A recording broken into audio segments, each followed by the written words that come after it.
আচ্ছা, আজ আমরা আরম্ভ করছি ইন্ডিয়ান পলিটি, ভারতের সংবিধান। এটা আমাদের প্রথম ডেমো ক্লাস। আমরা প্রথমে একবার দেখে নিই যে এখানে আমাদের কি কি পড়ে, এখানের মধ্যে কি কি কোশ্চেন, এখানের মধ্যে কোন কোন চ্যাপ্টার পড়ে আর কি কি কোশ্চেন পড়ে, সেটা আমরা ক্লাসের পর দেখে নেবো একবার।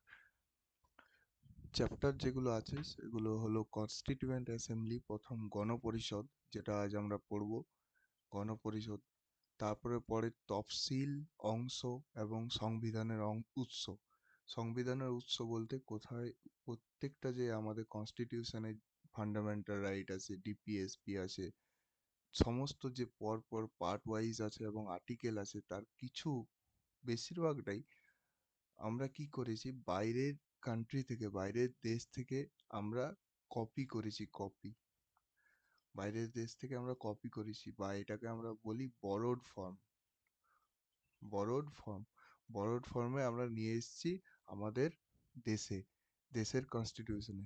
থার্ড নাম্বার চ্যাপ্টার আমরা যেটা পড়বো সেটা union territory, state and citizenship, আমাদের নাগরিকত্ব সম্বন্ধে আমরা জানবো। তারপর 4 নম্বর চ্যাপ্টার আমরা পড়বো ফান্ডামেন্টাল রাইট বা মৌলিক অধিকার। 5 নম্বর ডিপিএসপি বা directive principle of state policy, মনে রেখে দেবে এটা directive principle of state policy, short form হলো ডিপিএসপি। তারপর আমরা পড়বো প্রেসিডেন্ট অ্যান্ড ভাইস প্রেসিডেন্ট। এখানে আমরা প্রেসিডেন্টের পাওয়ার সম্বন্ধে জানবো, ভেটো পাওয়ার কি, পার্ডন পাওয়ার কি, প্রেসিডেন্ট এবং ভাইস প্রেসিডেন্টের সিলেকশন প্রসেস কি, ইমপিচমেন্ট প্রসেস কি। ইমপিচমেন্ট প্রসেস মানে তাদের পদচ্যুতি করা, পদচ্যুতি কিভাবে তাদেরকে করানো যায় এবং তাদের বয়স সীমা কত, এগুলো সম্বন্ধে আমরা জানবো এই ক্লাসে, প্রেসিডেন্ট এবং ভাইস প্রেসিডেন্ট ক্লাসে। তারপর আমরা দেখব প্রধানমন্ত্রী, prime minister and council of minister বা মন্ত্রী পরিষদ। রাষ্ট্রপতি, উপরাষ্ট্রপতি এবং প্রধানমন্ত্রী যে যে জিনিসগুলো, এগুলো সব একই জিনিসেই আমরা আলোচনা করব, যে এদের পাওয়ার কি, এদের এদের সিলেকশন প্রসেস কি, এদের ইমপিচ কিভাবে করা যায়, এইগুলোই। কিন্তু মন্ত্রী পরিষদে আমরা দেখব যে এখানে হেড অফ দ্য হেড কে থাকে, এটা কিভাবে পরিচালনা হয়, কিভাবে ল মেকিং প্রসেস হয় এখানে। আর তারপর আমরা দেখব রাজ্যপাল, গভর্নর। তারপর আমরা দেখব সংসদ, যেটাকে আমরা বলি পার্লামেন্ট, পার্লামেন্ট পার্লামেন্ট আর তারপরে এটা পার্লামেন্টটাকে আমরা যেভাবে দেখি এখন আমাদের, আমরা শুনেছি রাজ্যসভা, রাজ্যসভা এবং লোকসভা, লোকসভা। আচ্ছা, তারপর আমরা দেখব জুডিশিয়ারি সিস্টেম বা বিচার ব্যবস্থা সম্বন্ধে, যেটা আমাদের সুপ্রিম কোর্ট, হাইকোর্ট এবং ডিস্ট্রিক্ট কোর্টকে ডিফাইন করে।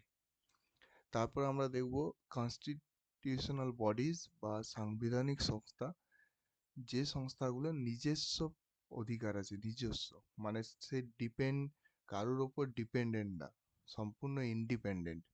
যেমন UPSC, union public service commission, এই এই টাইপের সংস্থাগুলোকে আমরা এই ক্লাসে পড়ব। আর তারপরে আমরা পড়ব পঞ্চায়েত এবং পৌরসভা সম্বন্ধে। তারপরে আমরা পড়ব ইম্পর্টেন্ট অ্যামেন্ডমেন্টস বা গুরুত্বপূর্ণ সংশোধনী সম্বন্ধে। তাহলে আমাদের আজকের আলোচনা গণপরিষদ বা কনস্টিটিউয়েন্ট অ্যাসেম্বলি। এই গণপরিষদ আমাদের যিনি প্রথম ধারণা দিয়েছিলেন তিনি হলেন এম.এন. রায়। মনে রেখে দেবে, এম.এন. রায় 1934 সালে এই ধারণাটি প্রথম দেন। 1934 সালে এই ধারণাটি প্রথম এম.এন. রায় দিয়েছিলেন। আচ্ছা, এম.এন. রায় সম্বন্ধে যদি আমরা বলি, তিনি কি করেছিলেন, তিনি সিপিআই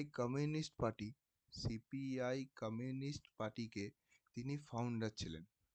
কমিউনিস্ট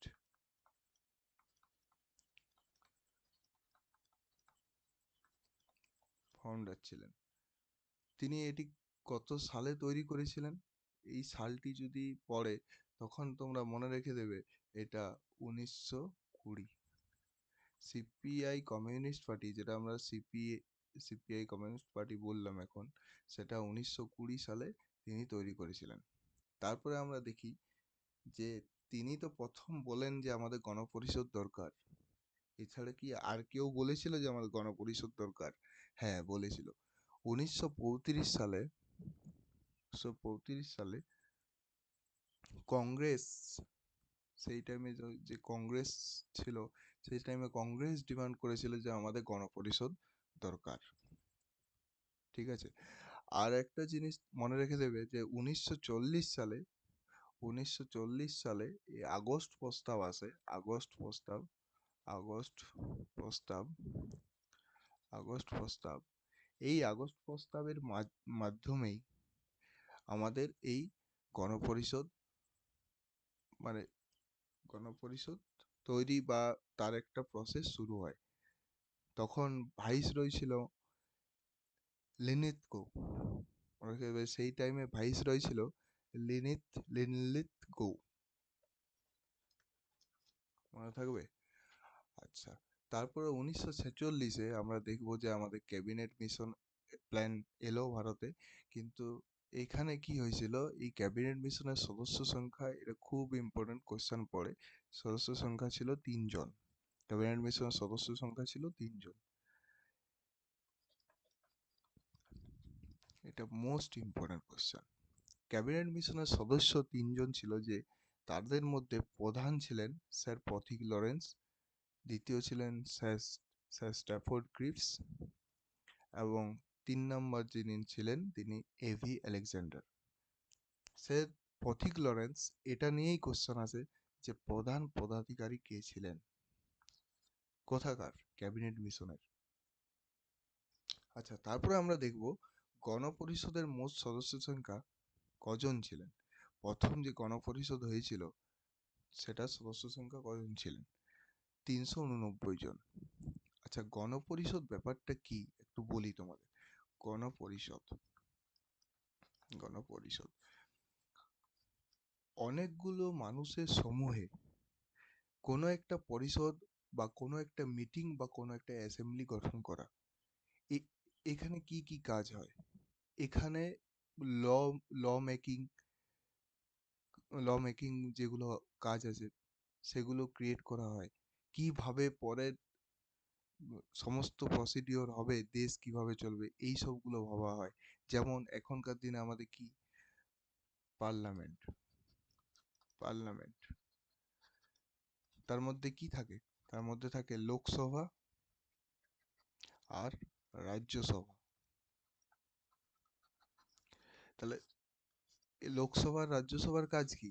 যেখানে মেম্বার অফ পার্লামেন্ট বসে আর মেম্বার অফ লেজিসলেটিভ অ্যাসেম্বলি বসে, এরকম ভাবে আমাদের তো পার্লামেন্ট গুলো বসে। তাই এদের কাজ হচ্ছে ল মেক করা। ল মেক করা ল মেক করা।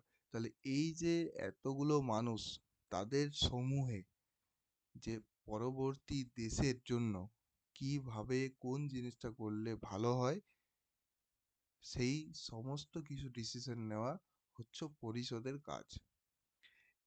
এই জন্যই তৈরি হয়েছিল তৎকালীন গণপরিষদ, যেটার প্রথম সদস্য সংখ্যা ছিল 389 জন। এখান থেকে মনে রেখে দেবে যে এখান থেকে প্রাদেশিক আইনসভার সদস্য ছিল 296 জন। প্রাদেশিক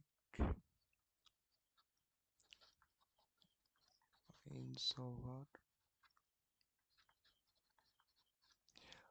আর 93 জন ছিল প্রিন্সলি স্টেট থেকে। প্রিন্সলি স্টেট থেকে। খুব ইম্পর্টেন্ট কোশ্চেন, এটা বারবার পরীক্ষায় আসে যে সদস্য সংখ্যা কতজন ছিল। আচ্ছা, যেহেতু আমরা পলিটি পড়ছি, আমাদের কিছু জিনিস জেনে রাখতে হবে। যেমন আমাদের যে কনস্টিটিউশন আমরা পড়বো, সেই কনস্টিটিউশনের ল্যাঙ্গুয়েজ কি ছিল?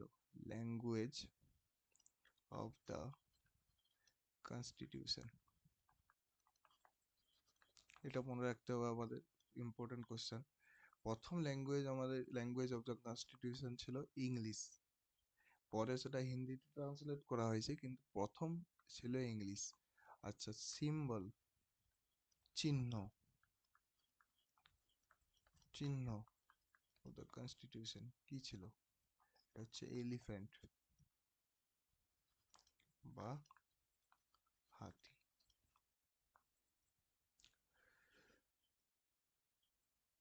মনে থাকবে এটা? এটা আমরা মনে রেখে দেবো একটু। আচ্ছা, গণপরিষদের প্রথম সভা সম্বন্ধে আমরা দেখি একটু এবার। গণপরিষদের প্রথম সভা, যখন এই গণপরিষদের প্রথম সভা হয় তখন তৎকালীন কংগ্রেস সভাপতি কে ছিলেন? মনে রেখে দেবো আমরা, তৎকালীন কংগ্রেস সভাপতি ছিলেন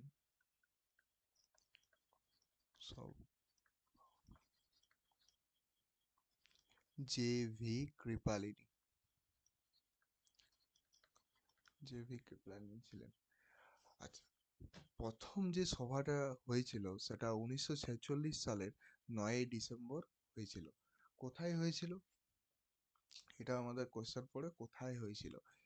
এটা হয়েছিল দিল্লির কনস্টিটিউশন হলে। দিল্লির কনস্টিটিউশন হলে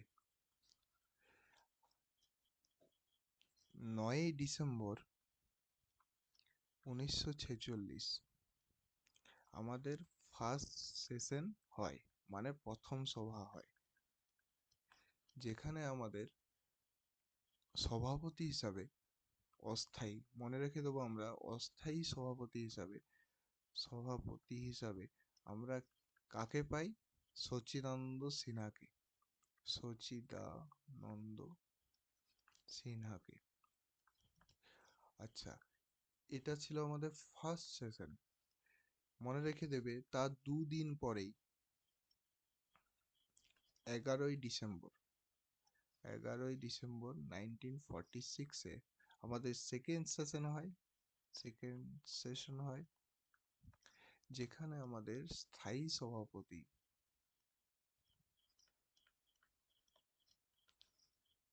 ডক্টর রাজেন্দ্র প্রসাদকে করা হয়।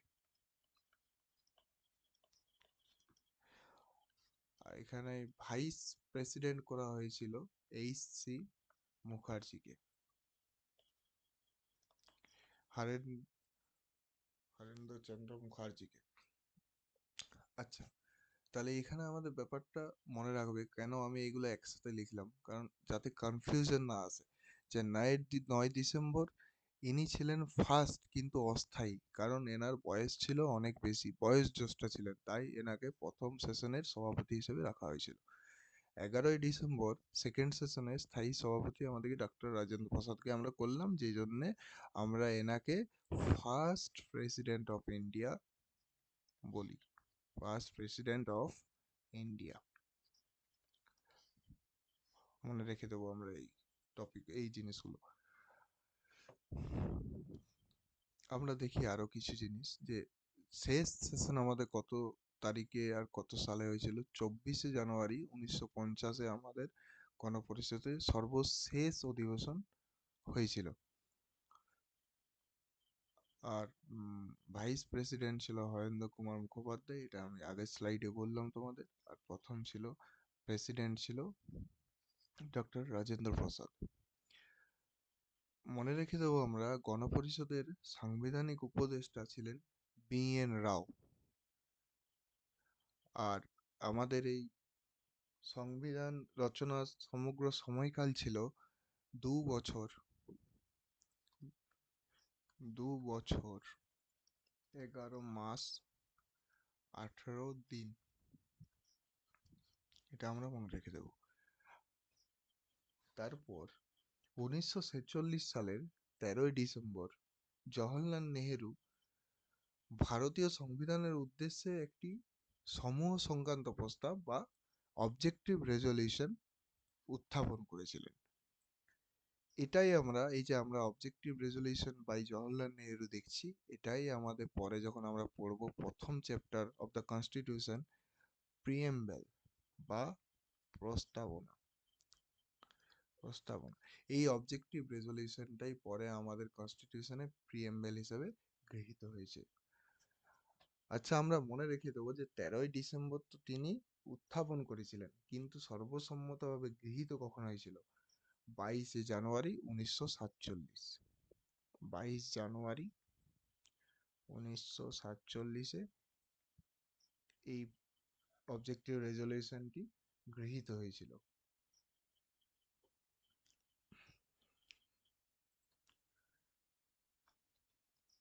তারপর আমরা পড়ব খসড়া কমিটি বা ড্রাফটিং কমিটি। খসড়া কমিটি ব্যাপারটা হলো যে কনস্টিটিউশন যখন আমরা বানাই, সেটাতে যে যে আর্টিকেল থাকবে, যে যে এলিমেন্ট থাকবে, fundamental right, fundamental duties, DPSP, president, vice president, governor, constitutional bodies, এই সমস্তগুলোর একটা প্ল্যানিং, সেই প্ল্যানিংটা যেরকম আমরা পড়াশোনা করার সময় একটা নিজেদের শিডিউল বানাই, আমাদের একটা প্ল্যানিং করি, তারপর আমরা সেটা ইমপ্লিমেন্ট করি কাজে, সেরকমভাবেই এটা একটা আগের প্ল্যানিং, যেটার হেড ছিলেন কে, যেটার চেয়ারম্যান ছিলেন কে, ডক্টর বি.আর. আম্বেদকর।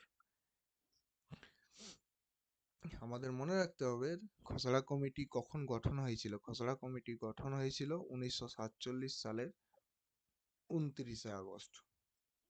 আর সবচেয়ে মেন ইম্পর্টেন্ট হলো, এই কোয়েশ্চেন প্রচুরবার পরীক্ষায় এসছে, যে খসড়া কমিটির মোট সদস্য সংখ্যা কজন ছিলেন? 7 জন।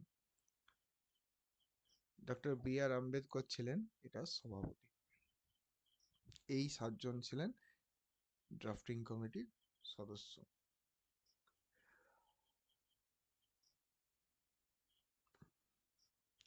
তারপর আমরা আসি কিছু গুরুত্বপূর্ণ কমিটি, যেমন ড্রাফটিং কমিটি আমরা পড়লাম, সেরকমই আরো কিছু গুরুত্বপূর্ণ কমিটিতে, যেমন union powers committee, Jawaharlal Nehru; union constitution committee, Jawaharlal Nehru; drafting committee, doctor B R. Ambedkar; rules of procedure committee, doctor Rajendra Prasad; and steering committee, doctor Rajendra Prasad. আচ্ছা, এখানে আমি আরো কিছু অ্যাড করছি তোমাদের, যেটা হলো মৌলিক অধিকার সংক্রান্ত কমিটি।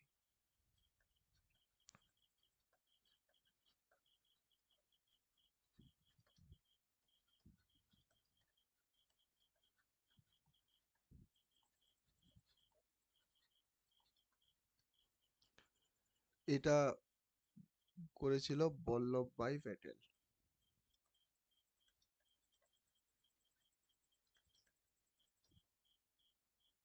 আচ্ছা, আর একটা অ্যাড করি, সেটা হলো যে পতাকা কমিটি।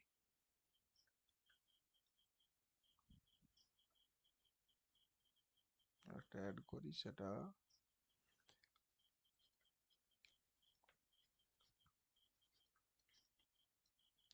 এটা বানিয়েছিল ডক্টর রাজেন্দ্র প্রসাদ। আচ্ছা, একটা জিনিস লক্ষ্য করো, ইউনিয়ন পাওয়ার্স কমিটি, যেখানে ইউনিয়ন থাকছে সেখানে জওহরলাল নেহরু থাকছে, তাহলে কাজেই আমরা এরকম ভাবে একটা শর্ট ট্রিক বানাতে পারি যাতে মুখস্থ করতে সুবিধা হয়, যে ইউনিয়ন যদি থাকে তার বেশিরভাগ কমিটিতেই জওহরলাল নেহরু অ্যান্সার হবে। বুঝা গেল? যে যে কমিটিতে ইউনিয়ন থাকবে সেটার এই অ্যান্সার বেশিরভাগ ক্ষেত্রেই জওহরলাল নেহরু হবে।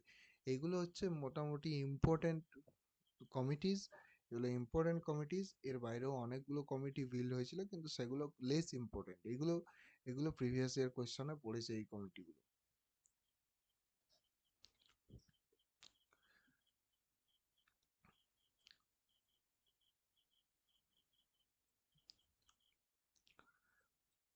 আচ্ছা, এবার আমরা দেখি যে সংবিধান, ভারতের সংবিধান গণপরিষদ কর্তৃক কবে গৃহীত হয়েছিল আর কবে কার্যকর হয়েছিল। মনে রেখে দেবো আমরা যে 26শে নভেম্বর 1949 সালে এটি গৃহীত হয়, যার জন্য সেই দিনটাকে আমরা সংবিধান দিবস হিসাবে পালন করে থাকি। আর মনে রেখে দেবো আমরা যে কার্যকর হয়েছিল 26শে জানুয়ারি 1950, যেটাকে আমরা প্রজাতন্ত্র দিবস হিসাবে পালন করে থাকি।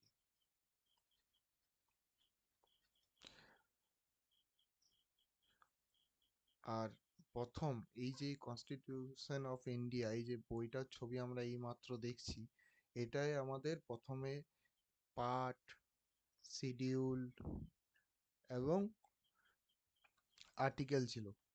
আর্টিকেল ছিল তো এখনো সেটাই আছে, কিন্তু আমরা জানতে হবে আমাদের যেটা প্রিভিয়াস ইয়ারেও পড়ে এবং খুব ইম্পর্ট্যান্ট এক্সাম পার্সপেক্টিভ থেকে, যে আগে প্রথম মূল সংবিধানে কতগুলো আর্টিকেল ছিল, এখন কতগুলো আছে, কতগুলো পার্ট ছিল, এখন কতগুলো আছে, এবং কতগুলো শিডিউল ছিল, এখন কতগুলি আছে। তাহলে আমাদের পড়তে হবে 395টি আর্টিকেল ছিল বা 395টি অনুচ্ছেদ ছিল আমাদের মূল সংবিধানে, 8টি শিডিউল ছিল আমাদের মূল সংবিধানে, এবং 22টি পার্ট ছিল আমাদের মূল সংবিধানে। বর্তমানে যেটি 448টি আর্টিকেলে দাঁড়িয়েছে, 25টি পার্টে দাঁড়িয়েছে এবং 12টি শিডিউলে দাঁড়িয়েছে। আচ্ছা, আমরা মনে রেখে দেব যে এটা যদি এক্সাম পার্সপেক্টিভে যদি বলে পার্টের সংখ্যা কটি বর্তমানে, তাহলে যদি 24 অপশন থাকে সেটাকে তুমি কারেক্ট করবে, আর 25 অপশন থাকলে 25টাকে কারেক্ট করবে, দুটো অপশন একসাথে থাকবে না। ঠিক আছে? এসএসসি পার্সপেক্টিভে যদি আমি বলি, এসএসসিতে এখনো 24টা পার্টেই অ্যান্সার অ্যান্সার করতে হয় আর কি।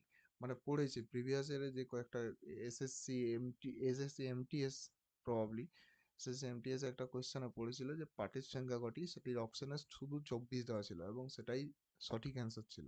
তাহলে মনে রেখে দেবো আমরা 24 বা 25 যেটি থাকবে সেটাই আমরা করব। আচ্ছা, মনে রেখে দেবো গণপরিষদে ভারতীয় জাতীয় পতাকা গৃহীত হয়েছিল 22 জুলাই 1947, এবং ভারতের ন্যাশনাল সং বা ন্যাশনাল অ্যান্থেম গৃহীত হয়েছিল 24 জানুয়ারি 1950। আর আমাদের এখানে আরেকটা হচ্ছে যে আমাদের যে অন্তর্বর্তী অন্তর্বর্তী সরকার গঠন হয়েছিল 1946-এর 2রা সেপ্টেম্বর।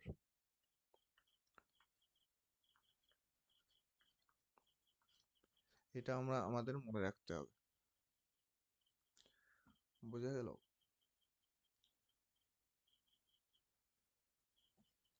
আচ্ছা, এটা ছিল আমাদের পলিটির ডেমো ক্লাস, এবং এটাই ছিল কনসেপ্ট, এবং এরপরে আমরা কোয়েশ্চন প্র্যাকটিস করব।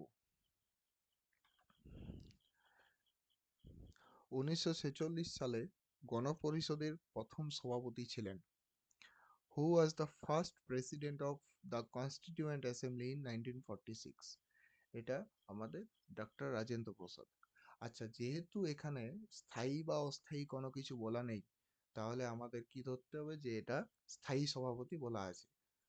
যদি অস্থায়ী সভাপতি বলতো আমাদের, যেটা আমাদের 9 ডিসেম্বর 1946-এ হয়েছিল প্রথম সভাতে, তখন কি হতো? ডক্টর সচিদানন্দ সিনহা। আর এই রাজেন্দ্র প্রসাদ কোন সভায় হয়েছিল? সেকেন্ড সেশনে, যেটা ডেট ছিল 11 ডিসেম্বর 1946। ইনি ছিলেন ফার্স্ট প্রেসিডেন্ট অফ ইন্ডিয়া।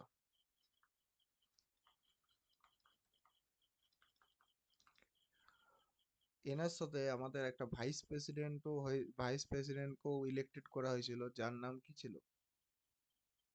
যার নাম ছিল H.C. মুখার্জি। আচ্ছা, আরেকটা পয়েন্ট যেটা তোমাদের মনে রাখতে হবে, যে প্রথম ফার্স্ট সেশন যেটা হয়েছিল, ফার্স্ট সেশন সেখানে কতজন সদস্য যোগদান করেছিল? মনে রেখে দেবে, ফার্স্ট সেশনে 211 জন সদস্য, টোটাল 389 জন সদস্য ছিল কনস্টিটিউয়েন্ট অ্যাসেম্বলি বা গণপরিষদে, কিন্তু ফার্স্ট সেশনে 211 জন সদস্য যোগদান করেছিল। এবং বাকিগুলো কেন করেনি? কারণ বাকিগুলো মুসলিম লীগ সেই টাইমে বয়কট করেছিল, যে আমাদের গণপরিষদ দরকার নেই, সেই জন্য বাকিরা এটা বয়কট করার জন্য এই ফার্স্ট সেশন তারা পার্টিসিপেট করেনি, 211 জন পার্টিসিপেট করেছিল। Which mission came to India in 1946? কোন মিশন এসেছিল? Cabinet mission. এসেছিল। স্ট্যাফোর্ড কিপস, এভি আলেকজান্ডার, এগুলো এসেছিল। পথিক লরেন্স, যাদের প্রধান ছিল স্যার পথিক লরেন্স, মনে থাকবে। আচ্ছা, আমরা দেখলাম যে who was the first session, কখন, where was the first session মানে কোথায় প্রথম হয়েছিল, দিল্লির কনস্টিটিউশন হলে।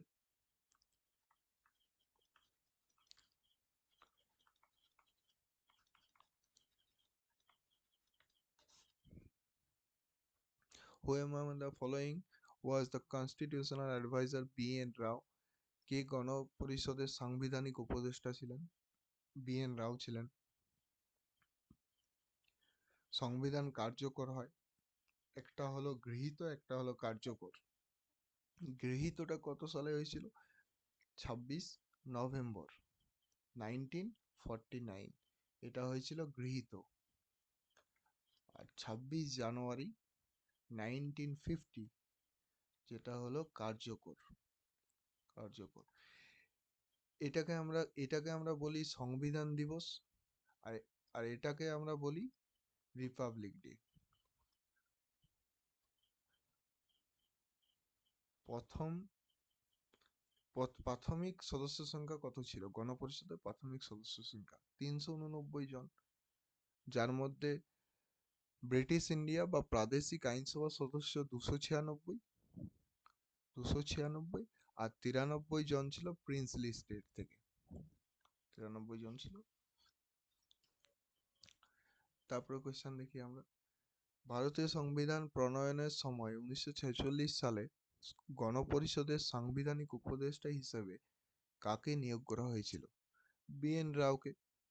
কোয়েশ্চেনটা একটু আগেই দেখলাম, এমটিএস এর প্রিভিয়াস ইয়ার কোয়েশ্চেন এটা। ভারতীয় সংবিধানের খসড়া প্রণয়ন কমিটিতে কজন সদস্য ছিল? 7 জন, যেটা ড্রাফটিং কমিটির কথা বলা হয়েছে এখানে, ড্রাফটিং কমিটি, যার হেডে চেয়ারম্যান কে ছিলেন? বি আর আম্বেদকর।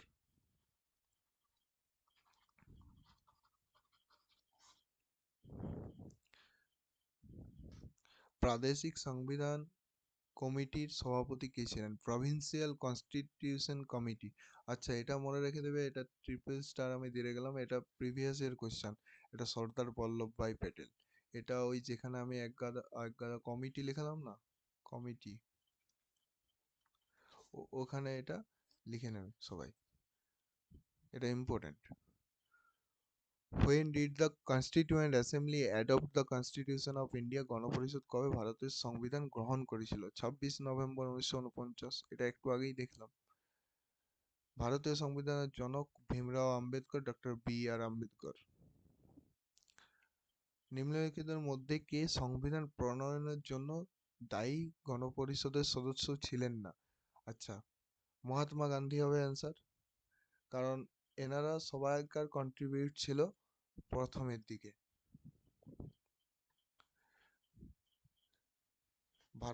ভারতের সংবিধান দিবস কোন দিনে পালন করা হয়? 26 নভেম্বর। 26 নভেম্বর সংবিধান দিবস পালন করা হয়, আর 26 জানুয়ারি প্রজাতন্ত্র দিবস পালন করা হয়। ভারতে প্রথম গণপরিষদ নির্বাচন কবে অনুষ্ঠিত হয়? মনে রেখে দেবো আমরা, এটা 1946 সালে শুরু হয়েছিল। 1946 সালে নিম্নলিখিতের মধ্যে কে ভারতীয় গণপরিষদের অস্থায়ী সভাপতি নিযুক্ত হয়েছিলেন? অস্থায়ী সভাপতি আমরা সচ্চিদানন্দ সিনহা। কত তারিখ? 9 ডিসেম্বর, প্রথম সেশন। 11 ডিসেম্বর ডক্টর রাজেন্দ্র প্রসাদকে স্থায়ী সভাপতি হিসাবে যুক্ত করা হয়। গণপরিষদের মোট সদস্য সংখ্যা 389 জন, যার মধ্যে 10 জন প্রতিনিধি দেশীয় রাজ্যগুলি থেকে ছিলেন। 93 জন। খুব ইম্পর্টেন্ট কোশ্চেন।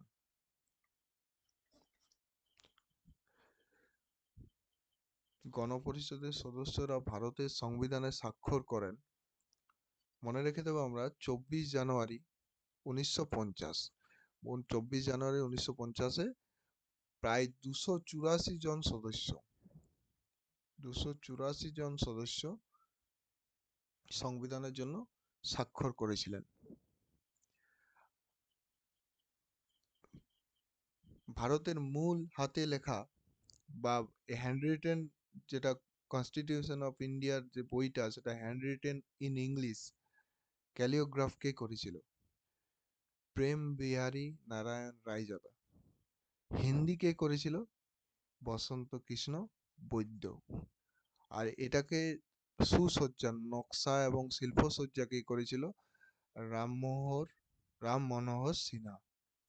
রাম মনোহর সিনহা এটার পৃষ্ঠাগুলো নকশা করেছিল। এবং যেটা আমরা দেখি এখন যে শিল্পটা থাকে পুরো কনস্টিটিউশন অফ ইন্ডিয়া বইটিতে, সেটি ওনার দ্বারা হয়েছিল। গণপরিষদের প্রথম সভা ডিসেম্বর 9 ডিসেম্বর 1946 দিল্লির কনস্টিটিউশন হল। গণপরিষদ কবে ভারতীয় পতাকা গ্রহণ করেছিল? গণপরিষদ 22 জুলাই 1947-এ পতাকা গ্রহণ করেছিল। আচ্ছা, আমাদের ইন্ডিয়ান ফ্ল্যাগ, যেটা আমাদের ইন্ডিয়ান ফ্ল্যাগ, এটাকে ডিজাইন করেছিল? এটা ডিজাইন করেছিল পিঙ্গালি ভেঙ্কাইয়া।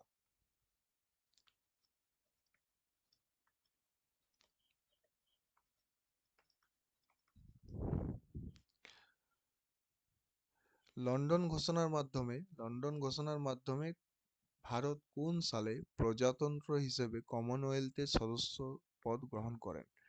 1949 সালে। এটা আমরা মনে রেখে দেবো, আমরা যখন স্পোর্টস চ্যাপ্টারটা পড়বো স্ট্যাটিকে, তখন এই কমনওয়েলথের গেমস আমরা পাবো তখন। আর এখানে আমাদের বলছে যে পার্টিসিপেট করেছিল কখন কমনওয়েলথের সদস্য হিসেবে ইন্ডিয়া? 1949 সালে। ভারতের গণপরিষদের প্রথম বৈঠকে কতজন সদস্য ছিলেন? এটা আমরা মনে রেখে দেবো 211 জন সদস্য ছিলেন। আর এটা বেসিক্যালি অনেক জায়গায় তুমি 207 দেখতে পাবে, অনেক জায়গায় 211 জন দেখতে পাবে। এটা কনফ্লিক্টেড আছে, তাই এটা 207 বা 211 যদি এরকম অপশন থাকে তাহলে মোটামুটি আমরা ধরতে পারি কোশ্চেনটা ভুল, কিন্তু তুমি অ্যান্সার 211 করে আসবে, কারণ এটা প্রিভিয়াস ইয়ার এসএসসির পরীক্ষায় এই 211 জনকে অ্যান্সার নিয়েছে। 13 ডিসেম্বর 1946 সালে ভারতে গণপরিষদ উদ্দেশ্য প্রস্তাব কে উত্থাপন করেছিল? Objective resolution Jawaharlal Nehru. ভারতের গণপরিষদ কবে অবজেক্টিভ রেজলিউশনকে গ্রহণ করেছিল? মনে রেখে দেবো আমরা 22 জানুয়ারি 1947। ভারতের গণপরিষদের প্রথম সভাপতি কে ছিলেন? যেটা হচ্ছে ভাইস প্রেসিডেন্ট বা ভাইস চেয়ারম্যান, এইচ.সি. মুখার্জি। 1946 সালে গণপরিষদের প্রথম বৈঠকের সময় ভারতীয় জাতীয় কংগ্রেস সভাপতি কে ছিলেন? মনে রেখে দেব আমরা J B. Kripalani. INC Indian National Congress শুরু হয়েছিল 1885-এ। অ্যালান অক্টাভিয়ান হিউম তখনকার টাইমে ইনি ছিলেন। ইন্ডিয়ান ন্যাশনাল কংগ্রেস 1885-এ এটা শুরু হয়েছিল। এটা আমাদের হিস্ট্রির মডার্নের একটা খুব ইম্পর্টেন্ট টপিক। আমি দুটো তথ্য মাত্র বলে রাখলাম এখানে। ভারতের অন্তর্বর্তী সরকার বা ইন্টারিম গভর্নমেন্ট কখন হয়? 2রা সেপ্টেম্বর 1946-এ।